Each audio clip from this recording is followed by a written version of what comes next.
ಸ್ಥಿತಿಗೆ ಇವ್ರು ಬಂದಾರ.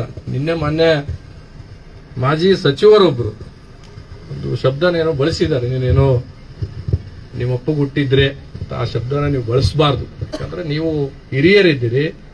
ನಾನು ಮಾತಾಡಕ್ ನಿಂತ್ರೆ ನೀವು ಯಾರು ಯಾದಗಿರಿಯಾಗಿ ತಿರುಗಾಡಂಗಿಲ್ಲ. ಅದು ನನಗೆ ಬೇಕಾಗಿಲ್ಲ. ಯಾಕಂತಂದ್ರೆ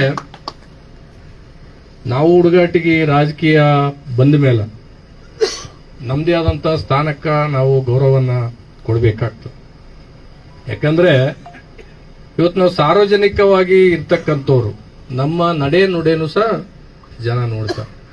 ನೀವು ಮಾತಾಡೋಷ್ಟು 10 ಪಟ್ಟು ನಾನು ಮಾತಾಡಬಹುದು, ನಾನು ಮಾತಾಡಲ್ಲ. ಅದ್ರ ಉತ್ತರ ಮಾತ್ರ ಕೊಡಲೇಬೇಕಾದ ಪರಿಸ್ಥಿತಿ ಇವತ್ತು ಬಂದಿದೆ. ಸಾಬೀತು ಮಾಡಬೇಕಂತ ಹೇಳ್ತಾರೆ. ಈಗ 2 ದಿನದಿಂದ ನನಗೆ ಅಧಿಕಾರಿಗಳು ಒತ್ತಡ, ದಯಮಾಡಿ ಕಾಲ್ ಬೀಳ್ತೀವಿ ಸರ್, ನಮ್ಮ ಹೆಸರುಗಳು ಹೇಳ್ಬೇಡ್ದಂತ. ಏನ್ ಮಾಡ್ಬೇಕೀಗ? ಅಧಿಕಾರಿಗಳ ಹೆಸರು ಹೇಳಿದ್ರೆ ರಾಜಕಾರಣಿಗಳು ನಮ್ಗೆ